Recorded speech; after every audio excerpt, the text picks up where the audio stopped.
Okay, guys, we're going to go ahead and get started, although it's tempting to just listen to whatever music or anything other than do the fourth rendition of a lecture today. So although I'd like to not do this, we're going to do this. How's everyone doing?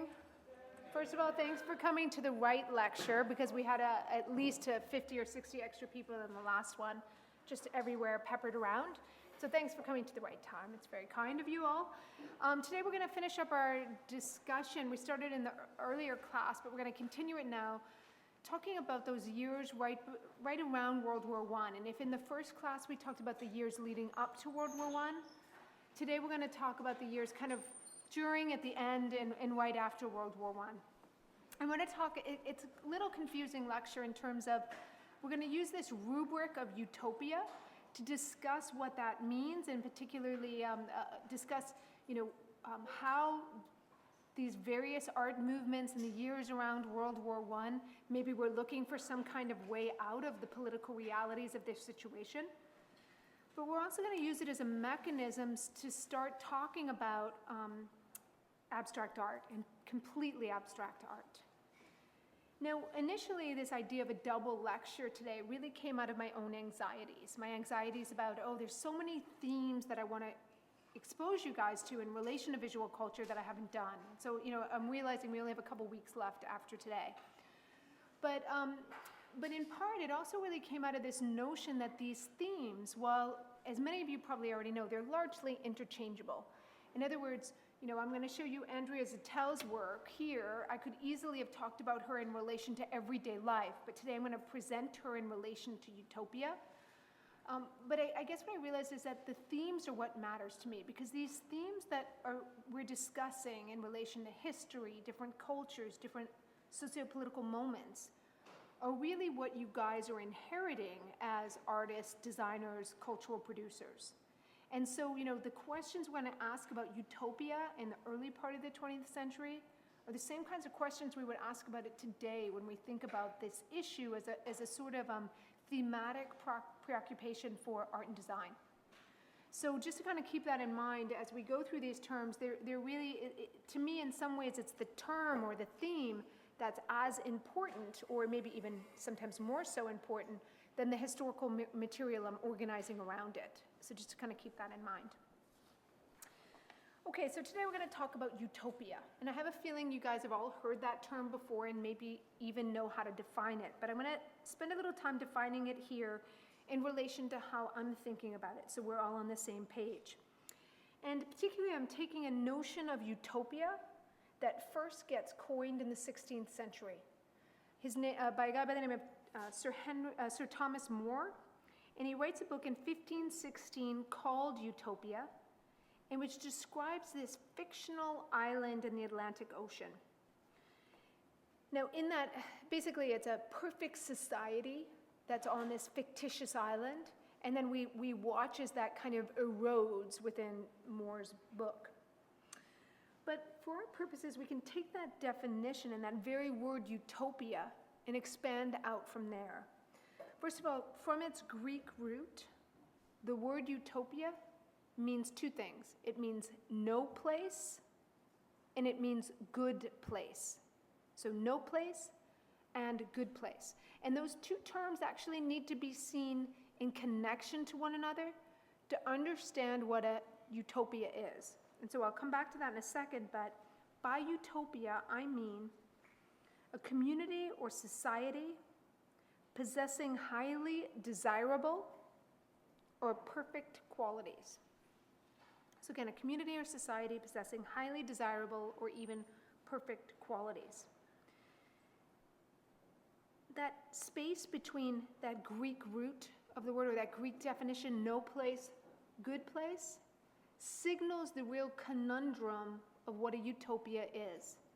Utopia is this kind of fictive, ideal place that we struggle towards, but the reality is a utopia can never be attained. It's always something in the future or in the distance.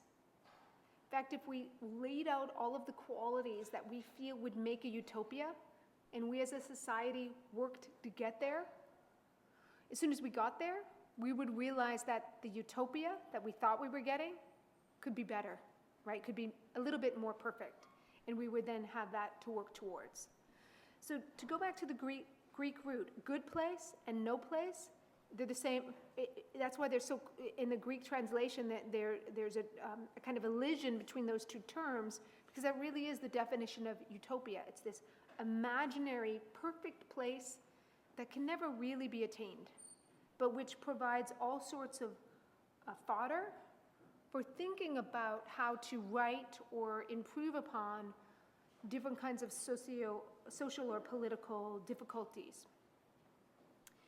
Now, we have lots of examples in history of utopia. In fact, the first utopia ever really described, although we didn't call it that, goes all the way back to Plato's Republic, where he describes the perfect political organization, which we've never really been able to achieve, a kind of, in some ways, classless society in which everybody is equally represented.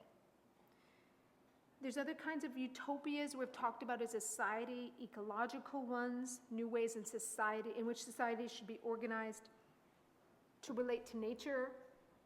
We have religious utopias, maybe different kind of intra-religious models where we would borrow the best qualities from different kinds of religions. We have technological utopias. We can remember back to Buckminster Fuller that we looked at in this class, his geodesic dome, and the different kinds of utopic possibilities he thought were attainable through technology. We can even think about it as political utopias, right? The hippies, back to the land, this kind of communal living, or even today, the kind of do-it-yourself mandate towards change or transformation. So these are many different examples of utopic impulses, or ways in which we kind of struggle towards a utopic vision. But the reality of that utopia is that we can never really attain it, and it's always imaginary. So we're going to think about that as we move through the first couple images today, starting with a contemporary artist. We're going to look at Andrea Zittel. And I should say, Andrea Zittel is sort of an interesting artist for us to talk about, because she's really not just an artist, she's a designer. She's a lifestyle branding entrepreneur. She's someone who really, whose work isn't easily defined in any kind of one way. In 1991, she starts her own business, her own corporate identity or branding, and all of her work after that point connects to that branding. And it's called A to Z, and I do mean Z, not Z. She comes from the States, right? Andrea Zittel, it's her initials, A to Z. A to Z Administrative Services. And that becomes her company name through which she brands and markets all of her work. Now here we're looking at a cellular compartment that she designed, and this is we're here looking at the exterior view of it, a particular group of them made for an exhibition in Germany. This is just, these compartments for living were one of a whole series of works that she produced around housing, and particularly the way in which different kinds of housing or domestic spaces could be both utopic or allow for the perfect kind of space for the functionings that we want to engage in, but could also maybe allow us a little bit of freedom, creative freedom and possibilities, which I'm going to get to in a minute, but we'll think about that goes. So she designs these really small living spaces that are intended to meet one's needs completely, and you completely design them. So they're kind of empty shells that you as an individual inhabitant or user will design. If this is the exterior of some of those compartments, here are some of the interiors. So here is a dining compartment with usually, I don't know about in this case, but usually Zittel designs all of the utilitarian objects within it as well. I'm not sure about in this image. Here we see a sleeping unit on the right and a reading or kind of study unit on the left. Now, going back to this notion of utopia, Zittel makes the claim that, basically we need to transform the way in which we think about the things necessary for life. So those those eating, sleeping, bathing, socializing, those are activities that are kind of necessary and fundamental to our everyday life. And she turns all of those into kind of artful experiments in relation to thinking about the possibilities of connecting art and life in some way. So in here I'm going to read a quote by Zettel to kind of give us a sense of how we might think about utopia in relation to her work. And here I quote, "People say my work is all about control, but it's not really. I'm always looking for that gray area between freedom, which can sometimes feel too open-ended or vast, and security, which can easily turn into confinement," unquote. So for Zettel, she's interested in that space between freedom and confinement, and not allowing the individual inhabitant to have too much of one thing or the other. Because in part for Zettel, that is utopia. To know our limits, to work and live within our limits, but also to provide an opportunity for maybe creative expression. I, as an individual who buy these compartment units, can have them designed exactly to my liking, but they're also not overly abundant, or there's not a lot of extra here. They're actually designed to construct and engage with the habits of my everyday life. Now, housing is just one of Zettel's interests, right? She also works at issues around clothing, around different kind of product design. Throughout, she has that same kind of design principle. How can the objects that I create or the spaces I create set up these possibilities for engaging those spaces in ways that are both freeing but not too freeing, also kind of creating structure for an individual to feel connected to. And I guess I'll use this as an opportunity to bring up your next keyword for today's class, or your first keyword for today's class, and that is dystopia. Because although I started the lecture defining utopia, I really did that as a way to help us understand dystopia, which I think Zettel's work also plays with. And in just like that notion of freedom and confinement in Zettel's work, how she always tries to keep them a bit in tandem, utopia and dystopia are always kind of kept in tandem with one another too. It's like dystopia is the underbelly, lurking right behind the shadows of utopia in order to kind of help us understand it, but also maybe provide us with some other kind of models to think about any inherent limitations. So by dystopia, I mean a community or society that is in some way, important way, fundamental way, undesirable or even frightening. A dystopia is a bit the opposite of utopia. Often we see these dystopic societies, just like a utopia, they're imaginary. They're displaced from the here and now, although we may see some connection to ourselves in relation to them. But they're often fictional. They're set in the future. They're often characterized by maybe dehumanization, maybe by environmental disaster, by totalitarian governments. There's some kind of cataclysmic decline in society that a dystopia bears witness to.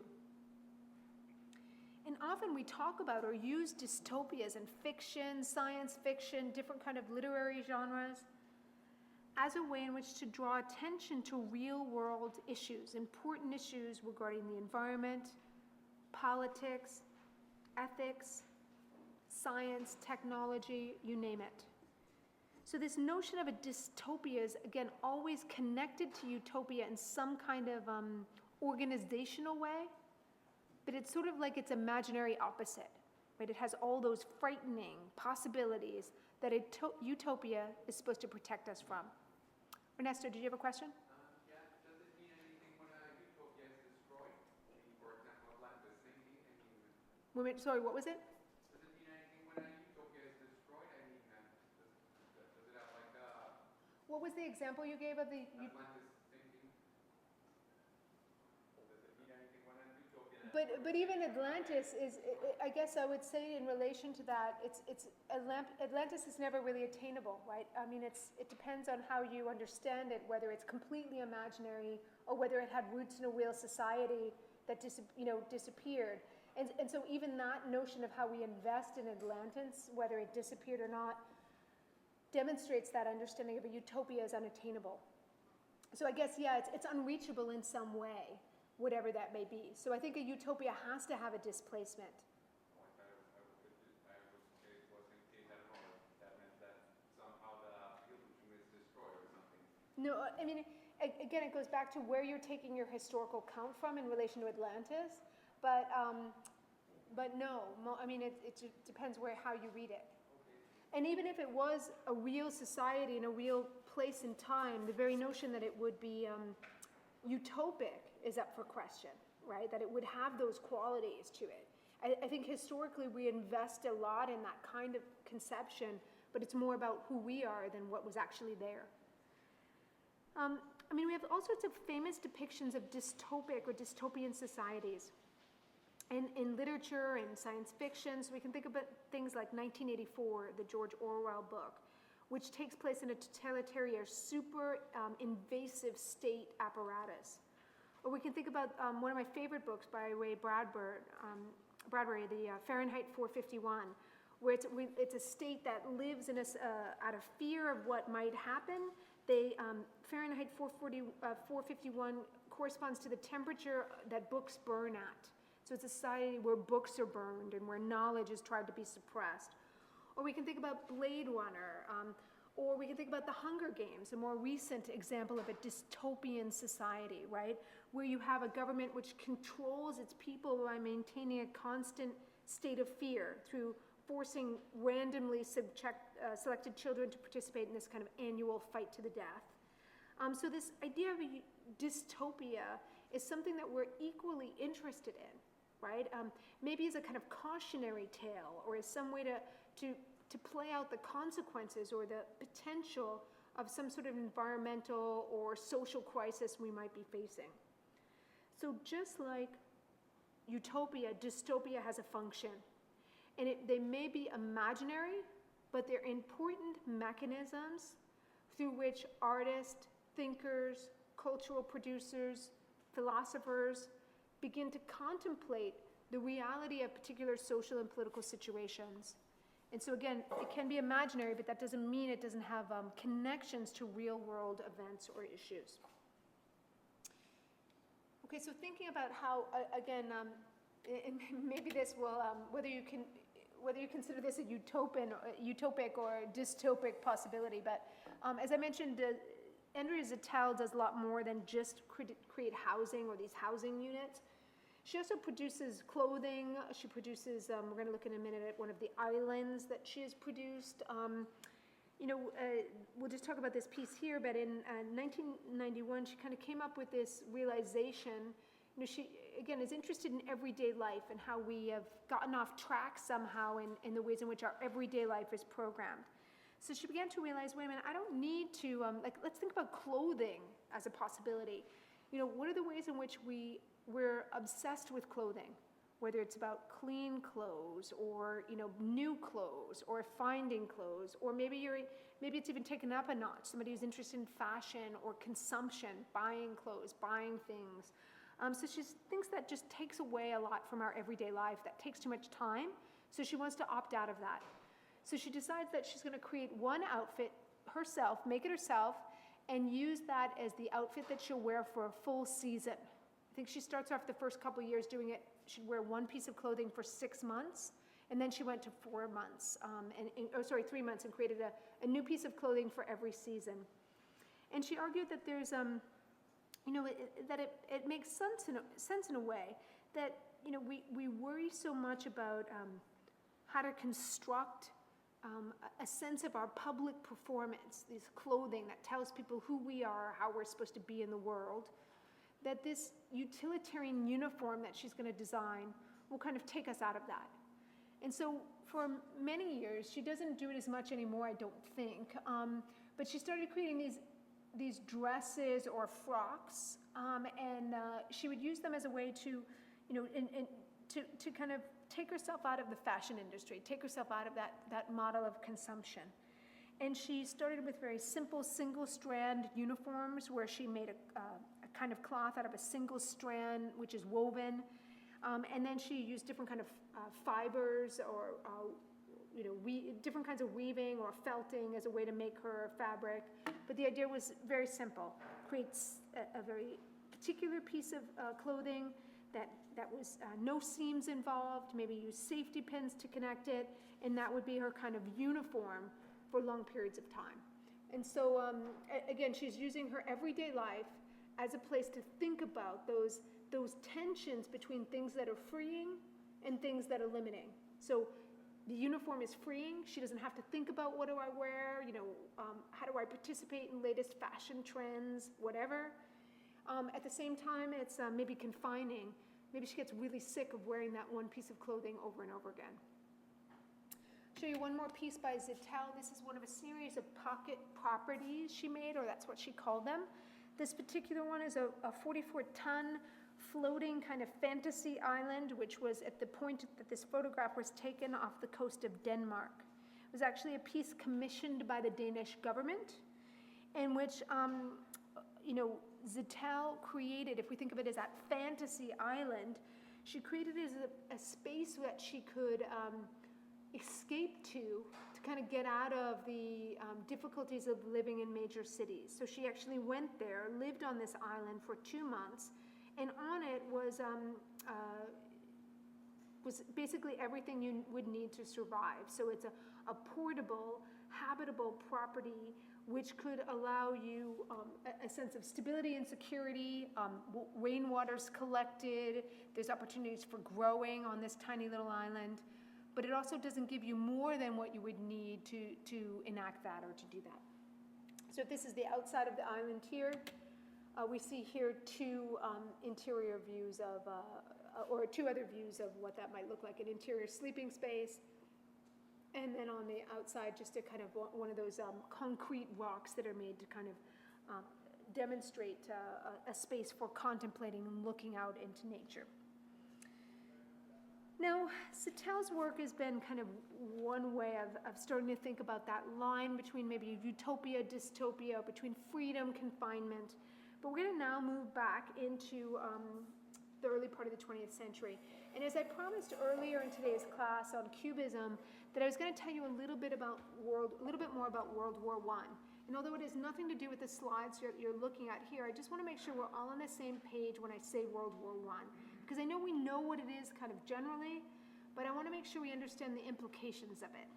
So when I talk about World War I, I'm speaking about a historical event that started in 1914 and ends in 1918.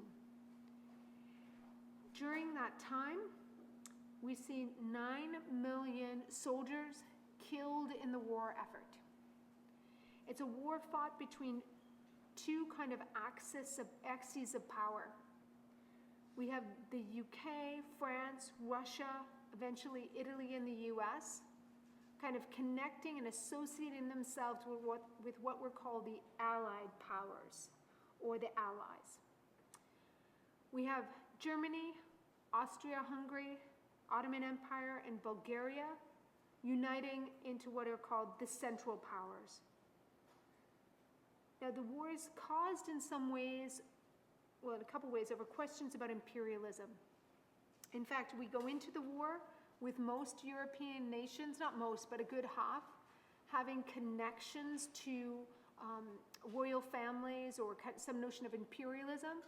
We come out of the war with a lot of that changed. So for instance, we're going to talk at the end of today's class about the Russian Revolution. That's coming out of World War I, where the Tsar, or the kind of king, is disposed, and instead we put into place what's thought to be a more socialist model of government. So in part, the war is fought in relation to imperialism, but that's not really the underlying issue. In a sense, we can think about World War I as a restructuring of Europe, of its economic interests, its political interests. And so it's we go into the war looking one way, we come out of the war in relation to global politics looking another. Most of the countries of Europe their land masses were slightly redrawn coming out of World War I. But that's not even the most of it. We can think about it as a war. It's the fifth bloodiest war in human history. It was the first war fought with major new technology. So we had rapid fire machine guns. We have trench warfare for the first time. We have machinery that can decimate or destroy more people in a single shot than previously possible. Prior to World War I, we never had repeating rifles. So this move towards kind of an increased level of technological destruction even connects back to questions of utopia and dystopia. Right? Many people saw the war as an opportunity to create a new, redesigned Europe or world global model that would allow for more connectivity between nations and countries and more possibilities. Many people also saw the dystopic realities of World War I. And to think about that, I mentioned before 9 million soldiers were killed in the war, but 16 million people in total were killed and 20 million people wounded. 70 million military personnel were involved in the war worldwide. I mean, think about that, 70 million people engaged in war. So the implications and the massiveness of this, of that period, of thinking about World War I really need to be understood. And the reason I'm prioritizing that here is because now we're going to move to 3 different avant-garde movements, and we're going to go through them somewhat fast, but they're going to help us understand 3 different utopic possibilities or belief in the utopic possibility of art that's happening roughly at the same time in Europe in different places, but which will kind of give us a hint at how things are changing. And we'll start to do that by looking at a movement called the De Stijl movement, or De Stijl. It's a Dutch word, it means the style. So that's all it means, the style, De Stijl. Here I'm showing you 2 images which are the front covers of 2 different versions of the De Stijl magazine, a magazine that was started in 1917 by an artist, theorist, writer by the name of Theo van Doesburg. Van Doesburg and many of the artists that he associated with started this journal to espouse new principles for art and design that would create a new kind of utopic social world. That's the idea. And if you think that's naive, it is. But it's really meant that the idea was that this kind of work could create a new possibility for our world. Now, you may have heard me mention Van Doesburg's name before. He was a prominent teacher at the Bauhaus for many years in Germany. He then goes back to Holland and begins to argue for a new kind of art that would produce the following qualities. And so here you go. Clarity, certainty, order, balance, harmony, equilibrium. Think about those terms. They're not surprising when we consider that context of World War I. De Stijl starts as a movement right before the end of war. And within that context, things like balance, harmony, equilibrium, clarity, order, it all seems pretty appealing, right? As a way out of the conundrum of that First World War, of the devastation of that. So when we talk about De Stijl, we're really talking about a group of artists who thought that their work corresponded to the needs of their social moment. But if we're used to, even with Cubist work, we had something to hold on to, some kind of element to make sense of the work. With the De Stijl artists, they very quickly moved to complete abstraction. So we'll talk a little bit more about the utopian possibilities of this work, but let's just get into some of the painting. But I just wanted to say, first of all, De Stijl was not just a painting movement. We're going to start looking at a little furniture design as well as architectural production that was associated with it. So De Stijl incorporated all sorts of makers in various ways. The other thing that's important are these 2 journals I'm showing you here, 2 covers. Their journal, the De Stijl magazine, was published a couple times a year, and it was circulated globally. So these ideas were not just being talked about in Holland, but were quickly disseminating to various other areas in the world, and that was quite significant for the importance of the movement, but also for its longevity. It starts in, as I think I mentioned, 1917, but it continues on until about 1928. Here's a work by an artist that maybe you've heard of before, I don't know, Mondrian, Piet Mondrian. Mondrian is probably the most famous member of the De Stijl movement. This is rather an early piece of his, though, 1913. And starting with this work, although it's a little bit disingenuous, and what I mean by that is, this particular work was one of a series of works that Mondrian produced, abstracting out from something.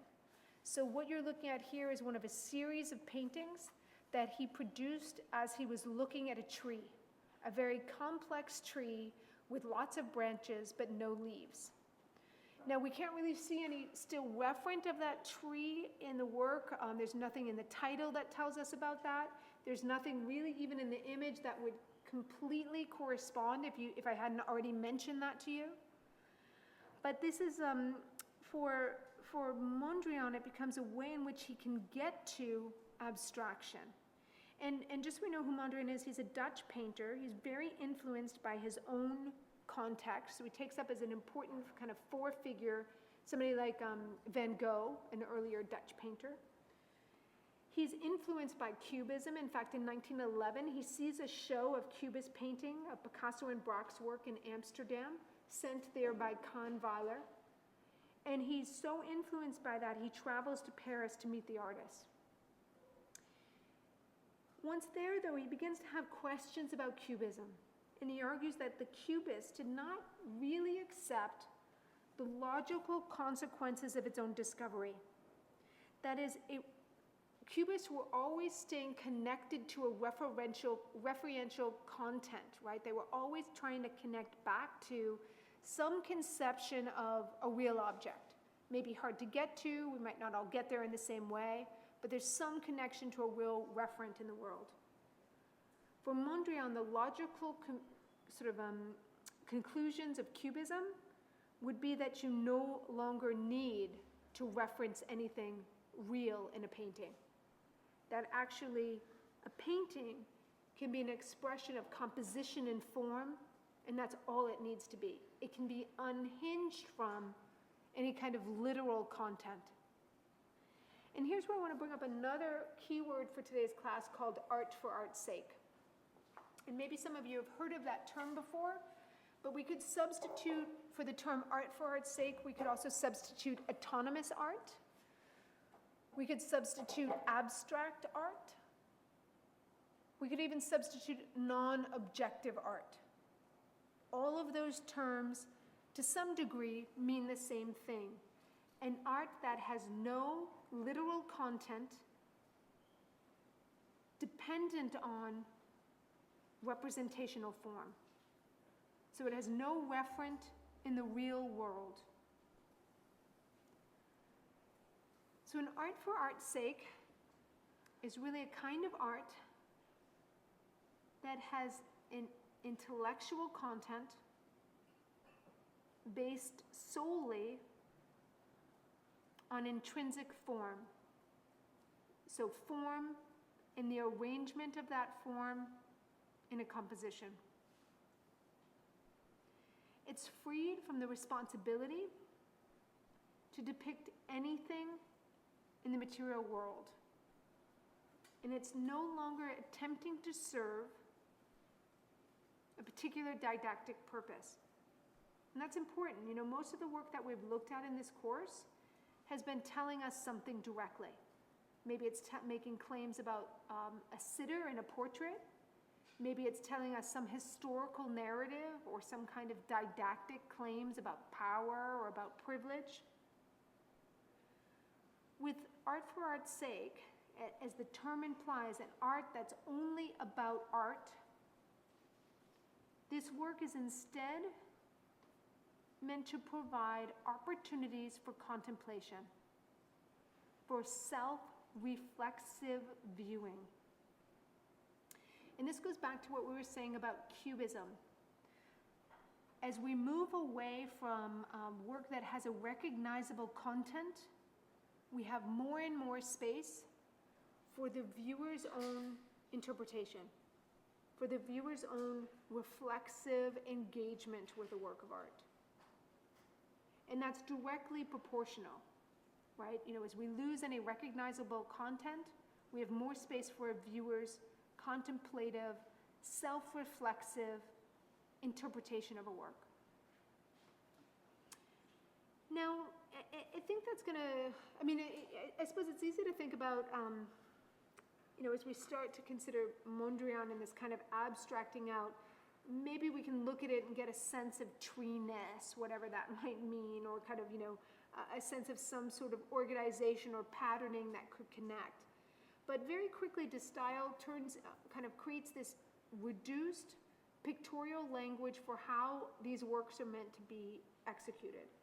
And so the work you're looking at here is quickly replaced by Mondrian, even though I'm showing your work here by 1920, it's produced as quickly as 1916, starting to look at the work that you're, this kind of work that you're seeing here.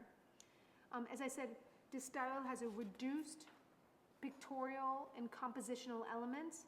It's largely painting or work, again, there's furniture, housing, etc., but work that brings together a really reduced pictorial language. It uses primary colors, red, blue, yellow. It uses vertical and horizontal lines, and it uses the right angle, the intersection of those lines.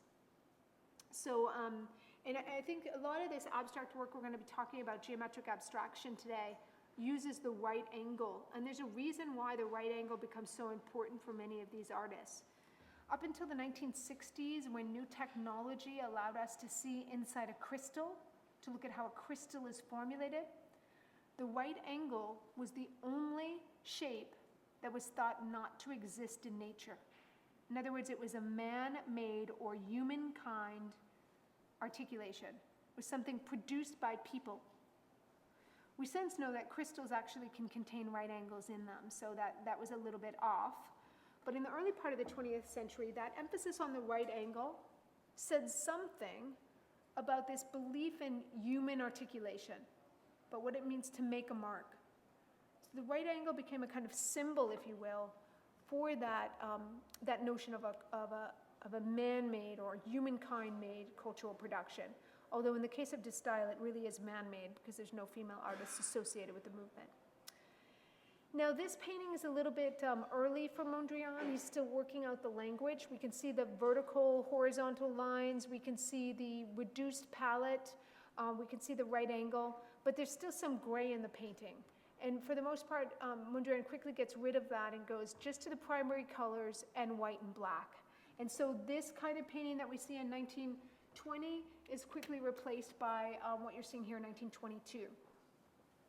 Now, if you guys ever want to complain to me again about how many slides that I ask you to memorize or how many dates you have to know, let me just tell you that I took a class on Mondrian once from a very famous professor when I was in grad school on the East Coast in a very prestigious university. And this professor, a very famous scholar on Mondrian, had us study Mondrian's whole oeuvre, like his whole body of work. And I had to know a painting on sight. And from 1921 on, they all look like this. And there's how many? 130. How do I know that? Because I spent 5 days studying these work in the library, when before we had PowerPoint. That's how old I am, right? I had to study them in a darkened library room. And I had to go over them again and again to realize the distinction. And while they all kind of look the same, they're not. They're going back to that it's how do you use this reduced pictorial language, simple color, primary color, vertical, horizontal lines, and the right angle to convey those qualities we talked about before: balance, harmony, equilibrium, clarity, order. So those kinds of qualities are important in a Mondrian's composition. And just to show you how it works, I'd like you guys to all take your hand and blot out, say, that lower right-hand red corner of the image. Take away the red. Now, all of a sudden, the composition should look a little different to you, a little bit less balanced. Or do it another way. Take out the blue rectangle on the left-hand side of the composition. Right, very quickly, it's a very subtle interplay of form, color, organization that falls apart quite quickly. And I know that because as I studied these works, I needed to know whether this was Tableau 2 from 1922 or Tableau 4 from 1923, where the only difference is this little black line here doesn't stop a half inch from the edge of the canvas. It actually goes all the way to the end.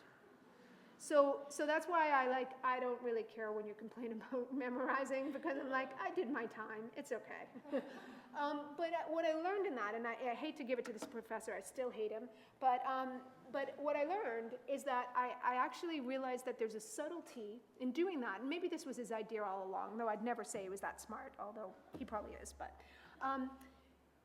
what I learned was that it's fussy, and it's exacting, and that, you know, it may look so reduced to all of us and so simple, but in that small interplay of color and form, that small kind of articulation of that same pictorial conventions we see in all of his other works of that period, he's working out a utopia, right? He's working out a symbol of perfection. And for these artists, the idea is it's going to start there, we're going to paint it, but then very quickly we're going to take those values that we see represented in the work around us, and we're going to start to incorporate them in our everyday life. So what starts in a painting isn't going to stay there, but it's going to provide us, a painting is going to provide us a space for contemplation, for thinking, for self-reflexivity, that's eventually going to get us to a more perfect world, where those qualities of equilibrium, harmony, balance, clarity, logic, reason become the norm. Because right at that point, they're not living in a world where that's the norm. They're living in a world where that's marked by World War. Now, as I mentioned, it's not just a pictorial or painterly movement, it's also a design one. You know, I mean, Mondrian is working in close quarters with people like Rietveld. Rietveld is a furniture designer. His father has a joinery business that he apprentices in, and then he begins to kind of think about what does it mean to adopt some of those style principles to everyday functional objects. So here we have a 1917 version of a chair that he designs based on those principles, right? This simple principles of design. It's actually an incredibly uncomfortable chair, though, unfortunately. But if this is what he does in 1917, a few years later, he's designing a house. This is the Schroeder house, a kind of hallmark of early modern architecture. Last class, we talked about the international style. This is the perfect example of that. If we think about any one facade of the building, it's like a Mondrian canvas, right? Clearly worked out, compositionally arranged, balanced.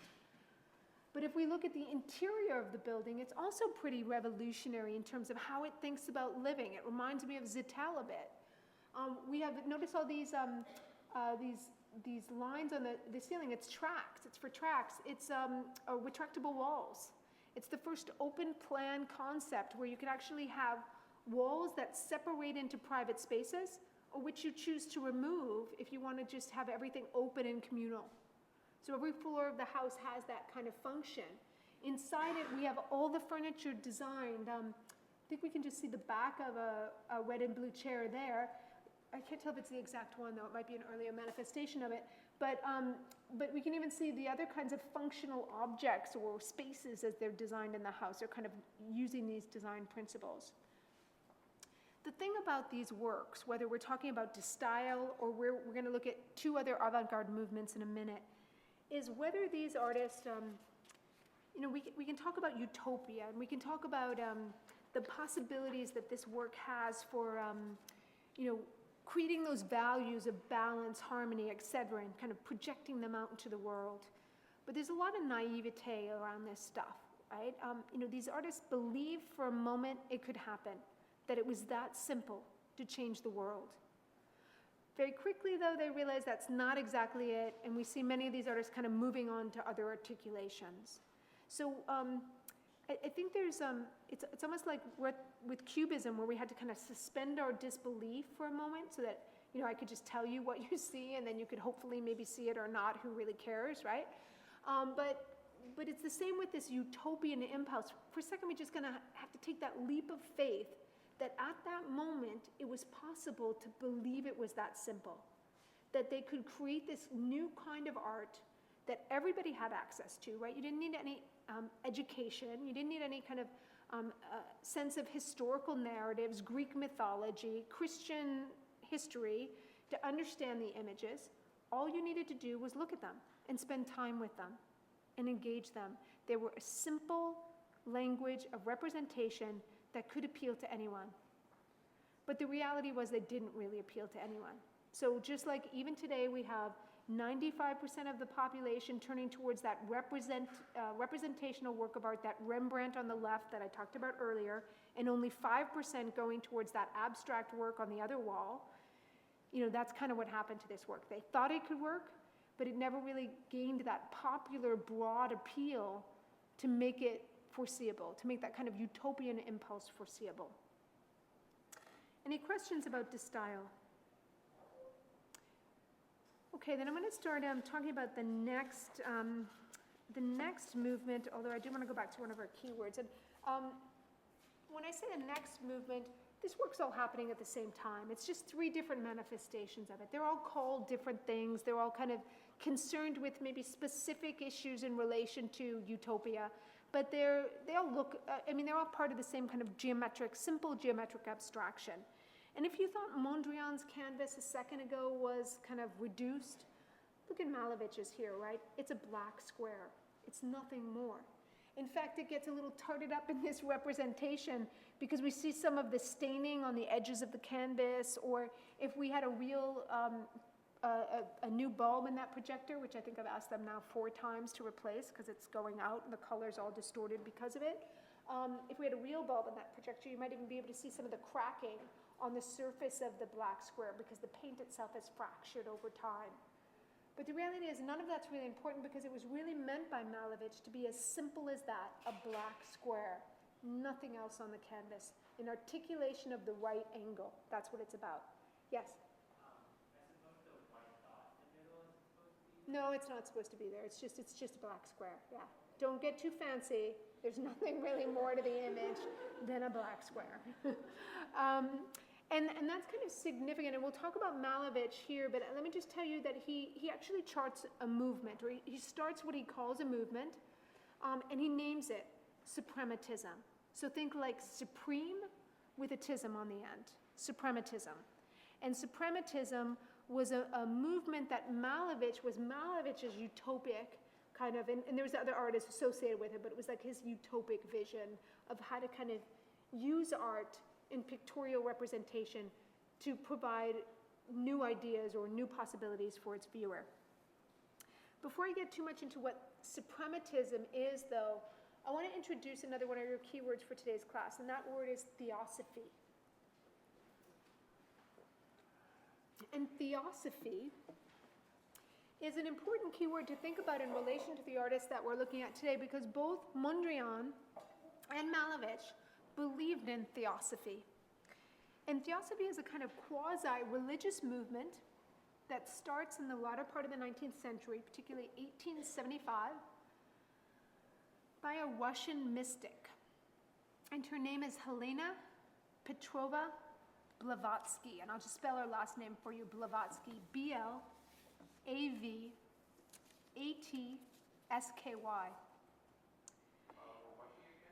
She's a mystic. She's like a spiritual leader who argues that she has mystic visions of the future. Is that From where? Russia? Now, Blavatsky's teachings were particularly interesting to artists. And let me just explain a little bit about theosophy, and then we'll start to connect it back to this utopian impulse. But her teachings stressed that human beings evolve from a physical to a spiritual level of existence. It's nothing really new. We see that in other religions or preoccupations. We can think about that in relation to Buddhism, per se, for example. Human beings evolved from a physical to more spiritual levels of existence. And she argued that there's certain fundamental laws of the universe which are hidden from humankind, but which become visible to those individuals who become more spiritual. And the people who can do that are people like religious figures, maybe even philosophers. Blavatsky also spent a lot of time arguing that artists had that ability as well. So artists could have a kind of quasi-prophetic status, whereby the artists could see things or connect to those kind of, again, those truths of the world around us that other people couldn't necessarily see. And so I think that there's we can think about why theosophy might be popular at this time, right? In a world of world war, with industrialization, urbanization, that there's a kind of context, a socio-political context where there's a lot of fear about the world around us, about technology, commercialization, materialization. So Blavatsky argues, there are these kind of truths that can help give us some kind of guidance or awareness of how to engage with that world. But even more so, we can think about how early 20th century abstract artists might be excited by that possibility. Because all of a sudden it puts that abstract artist in the place of a prophet.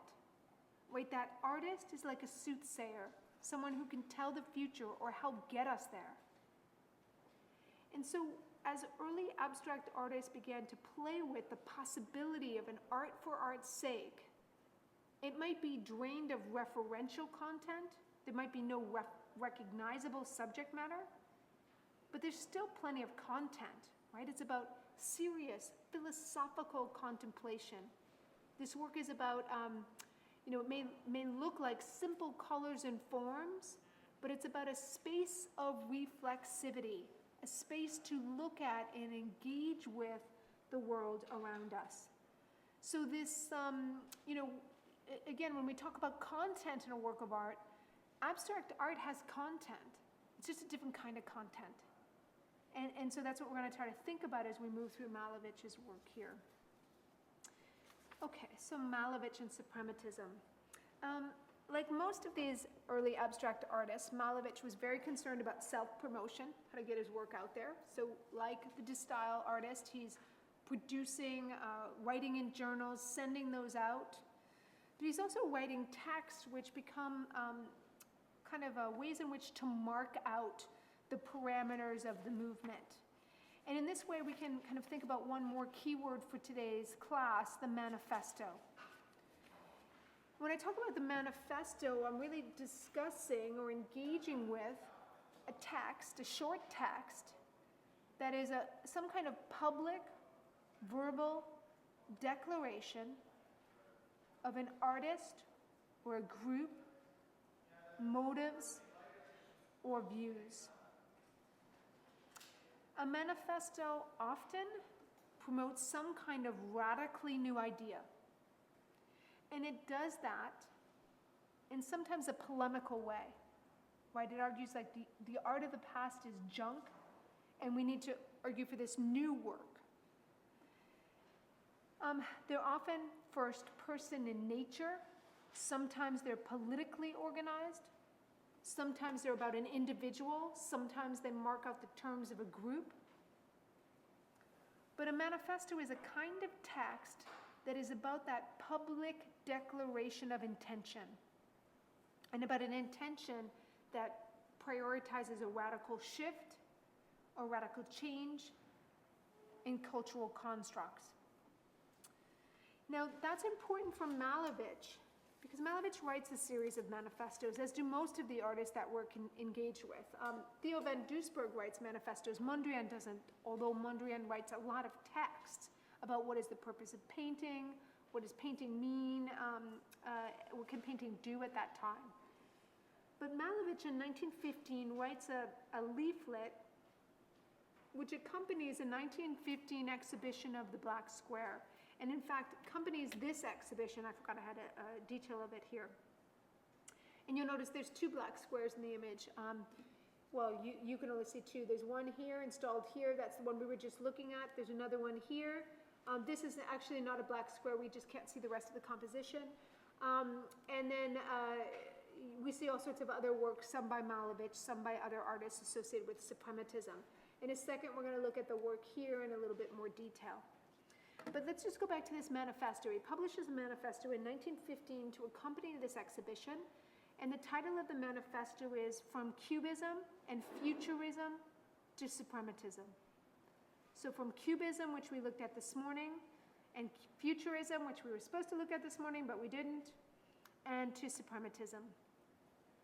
And in that, Malevich argued that, quote, only when the habit of one's consciousness to see in painting bits of nature, Madonnas, or shameless nudes, only when that has disappeared shall we see pure painting composition, unquote.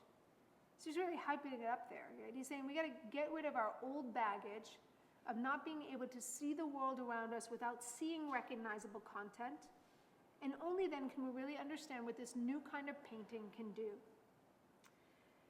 Malevich argued about the black square, that this was the first step in pure creation in art. And I'll just go back to the main image of the black square for this. He talked about the black square in this manifesto as the zero of form, the starting point, the originary.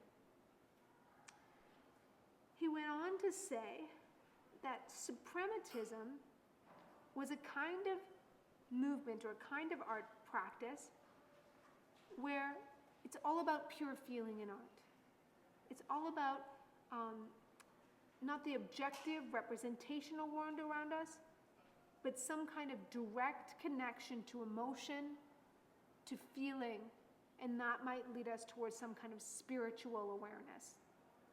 So again, it's not like this work is devoid of content. Sure, it's really reduced here, but the idea is you come to it, and if you approach it in the right way, you may not have some kind of spiritual epiphany, but it provides you with an opportunity for self-reflexive engagement, to think about the world around you.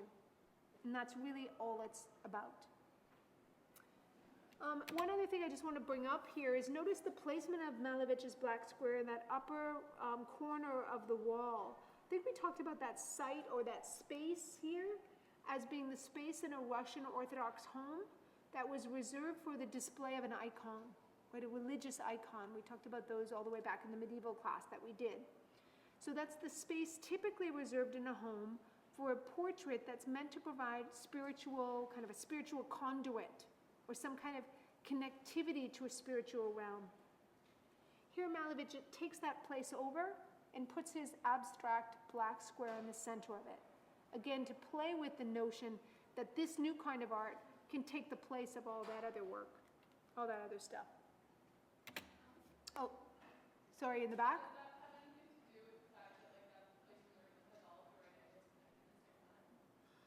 You mean in terms of where the icon was placed? Certainly that's what he likes about it. Yeah, I think certainly for him, it's not in relation to traditional icons or that placement.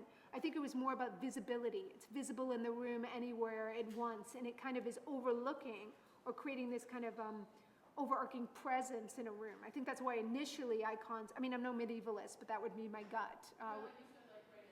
But for Malevich, yeah, I mean, I think Malevich is, I never really thought about the power of a right angle until I don't know if I mentioned this in this class before, but when I was in like high school, my parents were together, but my mom decided she was gonna buy a house. I don't know what it was about really, but she decided she was gonna buy a house like as a vacation property, and she bought this house in New Hampshire, which is kind of, it was only about 40 minutes from where I grew, maybe an hour from Boston. But she bought this house on the seacoast of New Hampshire that didn't have a right angle in it. The entire house was round. Like everything was round. And I never really thought about the right angle until you try to put furniture. So I'm like a teenage kid, right? I gotta help my parents like bring stuff, haul stuff into the house. You try to set up furniture in a round room, you're totally screwed, right? Like there's nowhere to put it where you feel comfortable. You're always moving it. It never feels connected. I think to go back to what you were saying about the right angle there for Malevich, yeah, I think it is a symbol of human creation.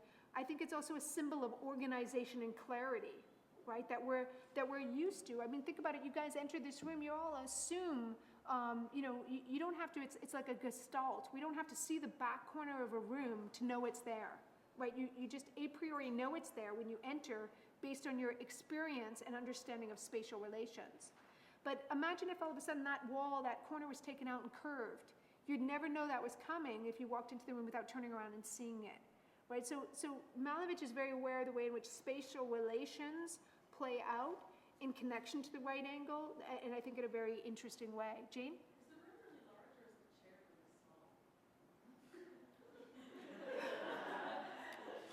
small? I have absolutely no idea. I think, if I remember correctly, I think I have somewhere in my notes where what exhibition this was, what place this was in. It's in St. Petersburg, Petrograd. No, I didn't write down. I bet you that room is big. Because I've seen the black square a couple times. No, you know what? I think that chair's a little small. The room's big, but I still think it's small because I don't think that painting is really that large. I mean, it's, I want to say the painting itself, the one in the upper corner, is like that. I've seen it. It hangs in the Museum of Modern Art now. It's really not any bigger than that. So not that that gives you a really good sense of scale, but anyway. If it's small, it makes sense because it makes the activity of reflection into that corner larger. Yeah, I think you're right in that. I never really thought about that space of the chair, but I'm gonna think about that now. Thanks a lot, Jane. Yeah, I'm not sure. But certainly that, even that notion, and I don't think this is being called up in relation to that chair specifically, but that notion of having a site or a space for contemplation, these weren't like these exhibitions tended to be exhibitions where they would have more seating. They would have, the idea is you come and you sit down. You don't just stare at it and walk away. I think, and that explains again the utopic impulse of all this work. I don't remember, I used to work in museums, so I had a lot of stats about museums and how long we spend in front of a work of art. And so I don't remember exactly, but I know the average amount of time a viewer spends in front of a work of art is somewhere less than 5 seconds. Okay, so you look at it, you walk on, right, for the most part. Now, maybe you guys are a little bit of an exception because that's what you do. You're interested in form regardless of your preoccupation here. But the majority of viewers would walk by any of these paintings pretty damn fast. So they're not going to do what these artists wanted them to do, right? That takes time. You got to stand there. You got to spend time with this work here and reflect upon it. Allow it to kind of work with you. Add to it. We could think about that black square as the void. The void is what we project all of our own reflexive, contemplative thought in relation to. Right? That's what you're supposed to do with this work. And the idea was anybody can do it. It's egalitarian, right? You don't need to understand it.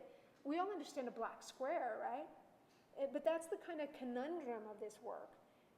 All of it, all three of the groups that I'm going to talk about, it was conceived of as open to anyone, as being egalitarian, democratic, allowed everyone to come to it equally. But the reality is it quickly became associated with rather esoteric, elitist preoccupations. People felt, put off by it. They didn't feel like it really could allow them that, that there wasn't enough structure for kind of real intellectual engagement.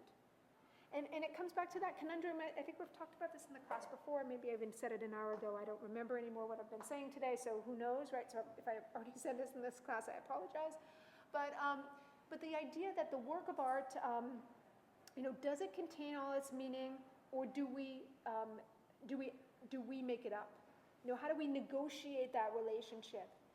And if we make it up, if it's all about us, that's a lot of pressure, right? That's a lot of work.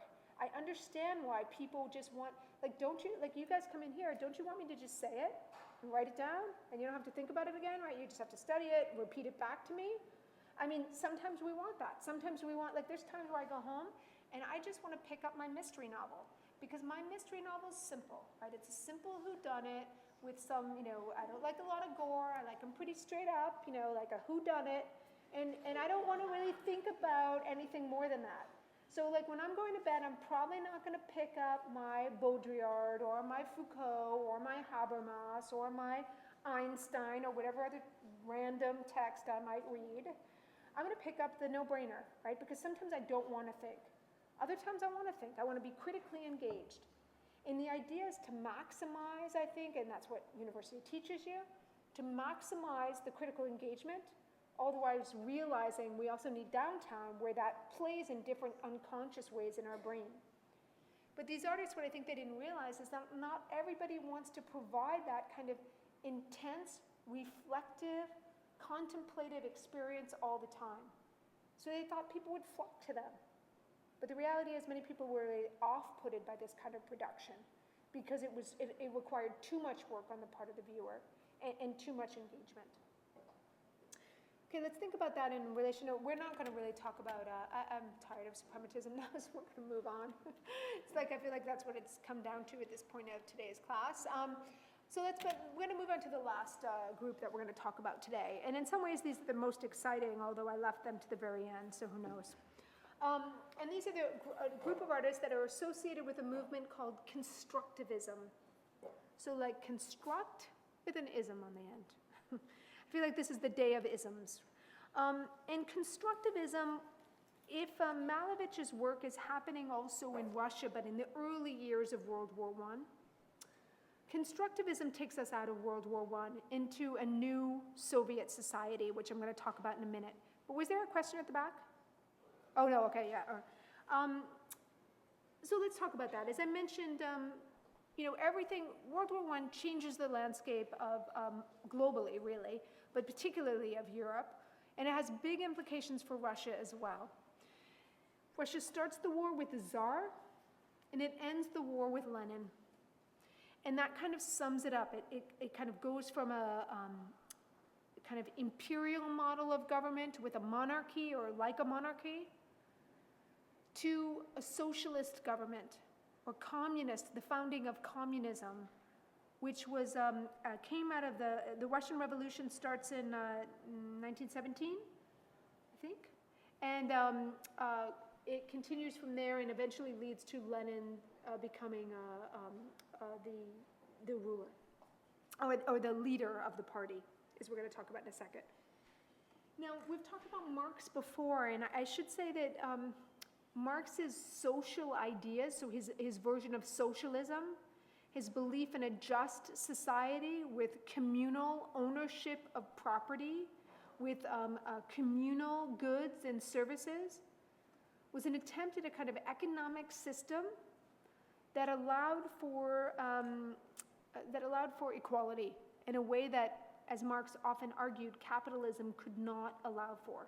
A system that argued for private enterprise, for free market, that could never protect the rights of the workers and kind of keep class division at a minimum. So Marx had all these ideas. We talk about them in relation to socialist ideology. It gets taken up in 1917 through the Russian Revolution and by leaders like Lenin to create a kind of new Soviet society. And that's the indoctrination of the USSR. Now, it doesn't really work out all that well, as we see through history. Communism starts in, it becomes a kind of viable alternative to capitalism for many years.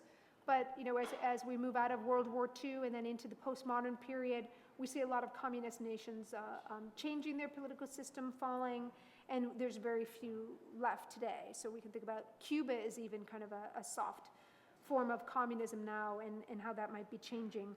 But I want to think about, for our purposes, I don't really care about communism or whether it works or not. I mean, I do quite a lot, actually. But for our purposes today, I just want to think about how this art that we're going to look at tried to create a new kind of art for that situation, for that social moment, and for that social moment marked by a lot of political change. And here's where I want to introduce, I think, the last keyword of today's class. And that keyword, I didn't define avant-garde, did I? Okay, great. I want to define avant-garde here. I should really pay attention to my notes, right? Because there was a place in the lecture where I was supposed to define avant-garde, and I blew right past it. So let's see if I can find it. Well, thinking about the avant-garde, not that I really know, first of all, you should all take a moment to think a good thought for me, because the word avant-garde art, when you come from Boston, is like the worst thing you ever have to say in your life, because it's like your mouth does not work that way. So when I say avant-garde art, what my mouth really wants to say is avant-garde art. And sometimes that's what I say. So when I teach it, I always try to tell you straight up, because sometimes you're going to hear at instead of art. I think it's just like something about how your mouth gets formed through all that repetition. Anyway, thinking about the avant-garde, it's really a term that gets self-consciously adopted by artists beginning in the 19th century. But the term itself comes out of the 18th century.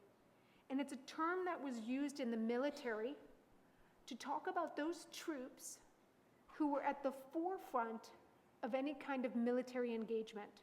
So they were the kind of reconnaissance troops. They were out in the forefront, looking for the enemy, trying to figure out where to go, how to set something up.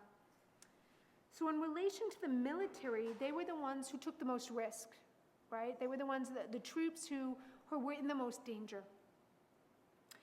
Now, in the middle of the 19th century, an artist by the name of Gustave Courbet, and I'll spell his name for you, Courbet. He's an artist that was right before Manet, but we didn't look at him in this class. Courbet was the first artist to adopt the term avant-garde, and he self-consciously fashioned himself as an avant-garde artist. And in doing that, he used the term to describe himself as an artist who prioritized new techniques, new formal innovations, and which, because he did that, often put him in dangerous or critically precarious situations. So the avant-garde often thought or constructed a notion of themselves as being somewhat detached from mainstream society, being a little bit out there in the forefront, trying to create revolutionary change.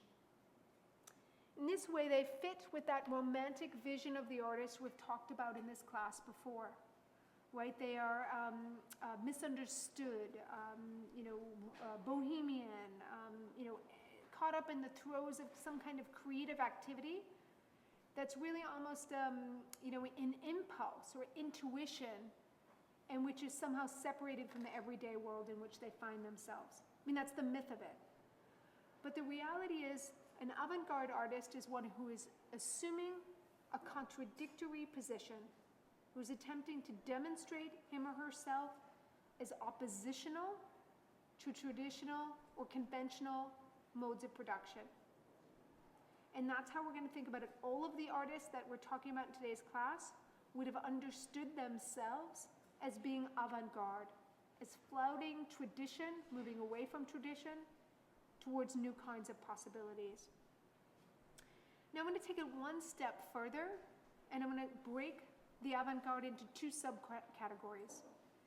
And that is an aesthetic avant-garde and a political avant-garde. So again, an aesthetic avant-garde and a political avant-garde.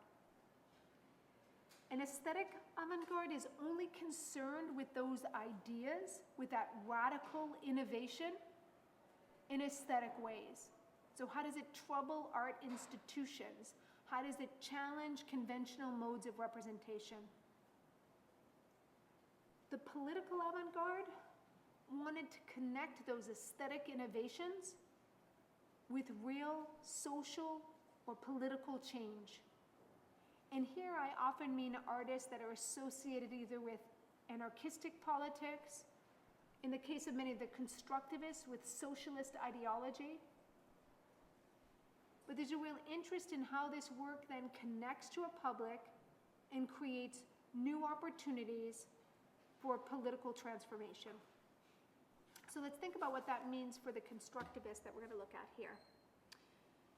Okay, I'm starting to, with this work, which is, kind of calls up that placement of Malevich's black square in the corner. Tatlin is similarly interested in the manifesto, in their corner relief and the ways in which using the corner of the room can transform one's understanding of a work.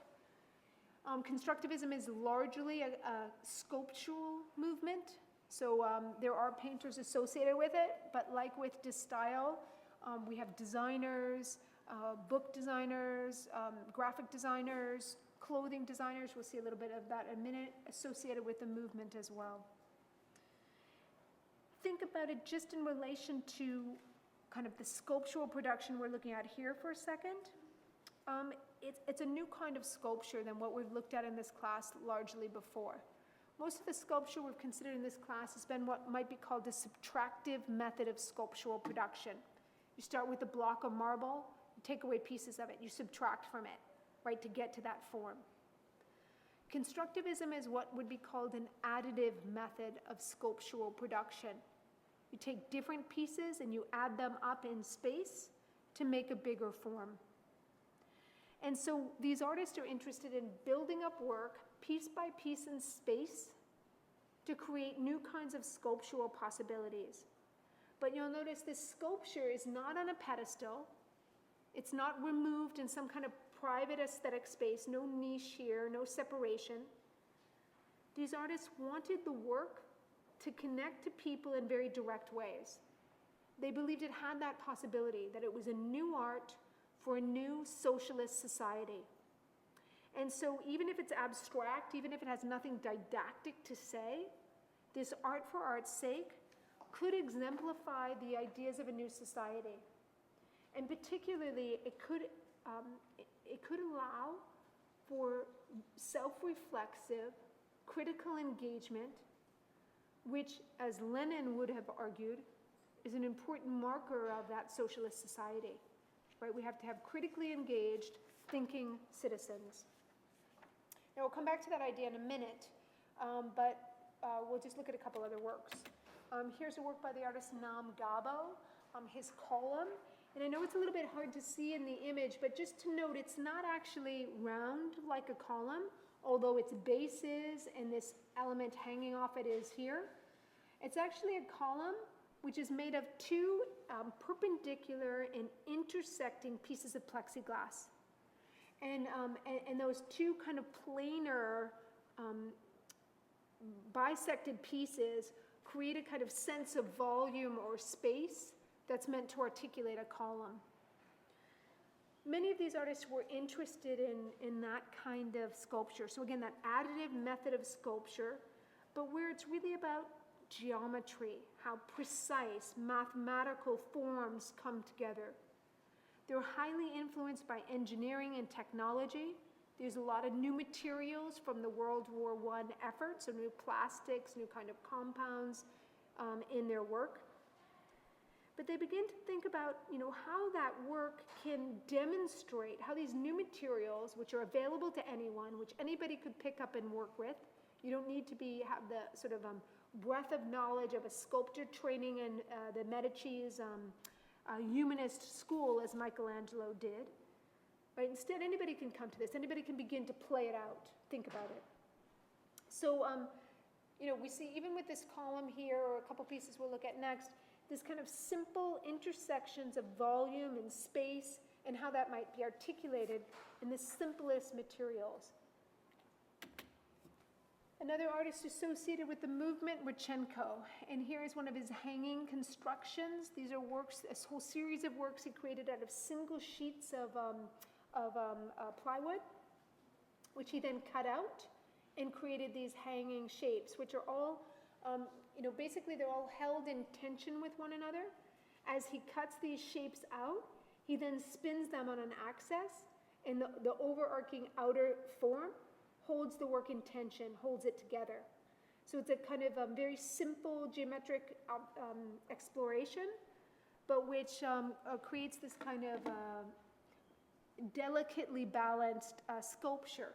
It created these whole series of oval hanging constructions hanging constructions based on different kind of three-dimensional or geometric forms. But we also had, so these are some of the sculptors associated with constructivism. We also have artists such as Natalie Popova and Varvara Stepanova. These are two female artists who are associated with constructivism. One is interested in stage design, theater design, costume design on the left. Stepanova is a textile artist. And on the right-hand slide, we see some of her studies and designs for new kinds of uniforms for this constructivist society. So here, these are sports clothing or uniforms that would be worn. The same kind of simple geometric abstract patterning and languages being explored here, like with de style, in relation to utilitarian objects, clothing. And how can we take those principles of good design that we see in sculpture or in other kind of visual production and start to use it in everyday objects to promote that better world or that utopian society. And again, in relation to communism, this idea of a classless society. I mean, never really works, but it's a utopic vision, right? Here's another textile design by Stepanova, a work which just shows us that interest in patterning and kind of clear geometric form that we've already been talking about. And again, that notion of what you can bring to it, right? This should be accessible to everyone, appealing to everyone. We all have the same skill set for understanding this kind of work or these sorts of patterns. And in this way, I think the constructivists, like with de style, are interested in that intersection between art and life. The ways in which, the production of certain kinds of everyday objects could take those ideals of self-reflexivity, of intellectual engagement, critical engagement on the part of the viewer, and begin to have them repeated all throughout our everyday life in various ways. Product design, posters, clothing. But we're going to end our discussion of constructivism by looking in a little bit more depth at the work that you see here. And this is a work by Tatlin. Remember, we started with his corner monument here. And I guess I want to use this as a way to think about utopian promise and its connection to abstraction and in art for art's sake, just to kind of finish up our lecture today. Tatlin was probably the constructivist artist that was the most connected to the Russian Revolution and the most connected to this belief in a new communist society. Unlike Gabo and Pevsner, who believed we should have abstract art, and that abstract art would allow for contemplation and reflexivity, Tatlin said sometimes you need to make that art a little bit more didactic, a little bit more propagandistic. And that becomes the tension or the rub in early 1920s Soviet Union around an art for art's sake. Is it too open? Does it allow for too much reflection? And how can we control that population? How can we help create that new Soviet society if everybody's allowed to think of just whatever they want to think of?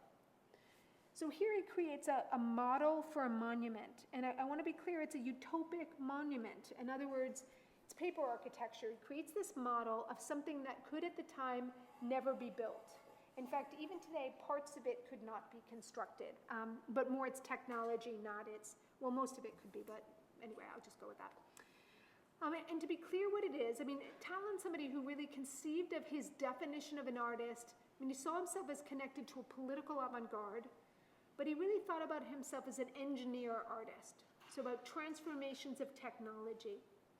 And in this particular model, we see two intersecting spirals. And those spirals were to construct a monument for a new kind of building. And it was meant to be a monument to the Third International Soviet Congress, which was convened in 1919 in Moscow. So this commission of a monument was meant to, even though it was never built, and they knew at the time it couldn't be built, it was kind of modeled as a sort of idealistic, propagandistic tool celebrating the ideals of the party itself, of the Soviet society and the Soviet Congress. The entire structure is made of metal and wood. It was meant to be the headquarters of the Russian Communist Party. It was, in theory, conceived to be twice the height of the Empire State Building, built entirely of glass and iron. It has this, so about 1,300 feet tall. Inside it, it's really hard to see, but there's a series of hanging forms, And those forms were meant to be structures, real structures, that could house different kinds of populations. So the largest one on the bottom could hold that a cylindrical glass structure, could be used for big lectures, for meetings of the government or the Congress, different kinds of governmental activity. As we move up, we have a conic shape in the middle, which might be a chamber intended for administrative functions. And that, that particular structure, each of these structures would rotate. So that particular middle structure would rotate once a month. At the top, we have a small little cubic structure, which would function as a kind of information center. Material would come in there through satellite or through different telecommunications, and then work its way down the monument and be disseminated to a public who could convene outside of it. So as you move up the monument, those structures become smaller and more reduced, who would have access to them. But there were other sorts of ways you might have access. For instance, there was a plan that you would have a projection system, that on a cloudy day you could project onto the clouds contemporary news events for a public. It's totally utopic. It wasn't never really meant to be built. But it was incredibly popular. So we see it not only here and it's on display, but we see it here in Petrograd displayed or paraded through the streets of the city. And that happened quite often with this work. What I'm trying to posit here is we see with a kind of abstract art its limitations. By 1921, for that new Soviet society, pure abstraction, that emphasis on reflexivity, contemplation, the beholder's share, again, what we bring to the viewing, was seen as maybe a little bit too free, a little bit too utopic. In other words, it doesn't teach that new Soviet society enough information about how it's supposed to function. So although I'm going to show you an image here of much later, 1938, by 1924-25, we see this kind of painting happening in the Soviet Union. These images of kind of very highly realistic images of leaders, of proletariats. Here we see Stalin with one of his generals. It becomes, that kind of belief that abstraction or an art for art's sake can be radical, political, can actually provide that contemplative space for a new society, becomes pretty much bankrupt by the end of, by 1922 even, it's already pretty much over. And that goes back to what I said earlier. It comes down to, how do you believe art can transform the world? Does it tell people what to think, as I think Stalin would claim we need to do in an image like this? Or instead, does it provide the opportunity for people to think, and not to tell you what to think, but to provide a space or a site for some kind of contemplation? So to conclude, utopian impulses in art tend to be rather short-lived. We still see artists engaging with utopia today, though that the subject or its a configuration of utopia often changes quite rapidly. And part of the reason for that is because it's again goes back to the ways in which utopia functions as a kind of inspirational site more than any kind of real articulation of a space that's attainable. And since our own needs and desires change all the time, our conception of a utopia must need to change all the time too, to respond to that or to connect to that. The art that we looked at today has the three different movements are various ways in which they're arguing for the possibilities of abstraction. Artists are still producing abstract art after this time, so we're going to see that come up again and again. But for today's class, I thought it was just enough to go through a few movements in the way in which utopia, and maybe conversely dystopia, might play out in relation to them. Okay, guys, that's it for today. Thank goodness.